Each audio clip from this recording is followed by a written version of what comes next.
So మీ అందరికీ మరోమారు ధన్యవాదాలు తెలియజేసుకుంటూ all my best wishes to game changer, all my best wishes to Shankar ji, best wishes to Dil Raju గారు, my love, my best wishes to all the actors. కొత్త సంవత్సరంలో box office బద్దలైపోవాలి. నేను ఇలాంటి మాటలు మాట్లాడు, నా సినిమాకి నేను మాట్లాడు.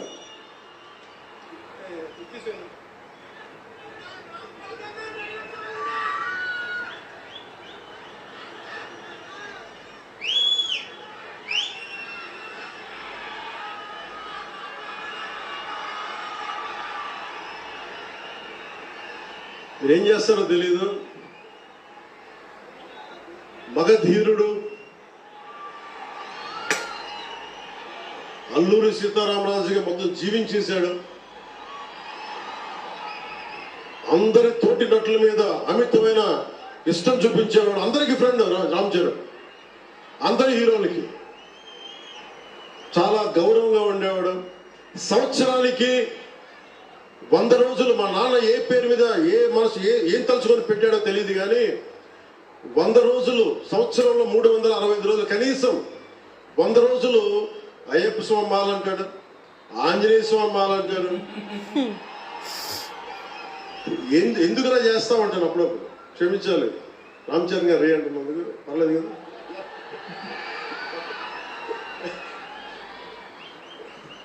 అంటే ఎందుకంటే నాకు బాధ్యత తప్పకుండా ఉండటానికి, నియంత్రించుకోవడానికి, అహంకారం రాకుండా ఉండటానికి, ఎప్పుడు చూడండి చెప్పులు లేకుండా ఉంటాడు.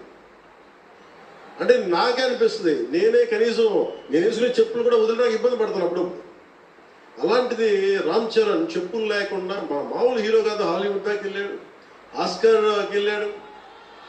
అక్కడికి వెళ్ళి ఎంత గుండె ధైర్యం అంటే, నేను చెప్పులు వేసుకుంటా, అవసరమైతే మంచి సూటు బూట్ వేసుకుని ధైర్యం అవుతాను, లేదంటే అయ్యప్ప స్వామి మాలేసుకుని అనిపిస్తూ ఉంటాను.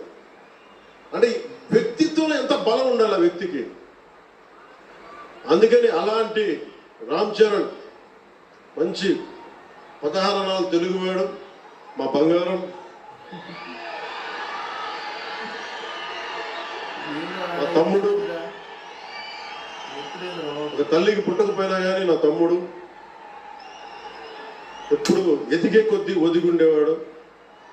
అతనికి మరింత విజయం కలగాలని, అద్భుత విజయాలు కలగాలని మనస్ఫూర్తిగా ఒక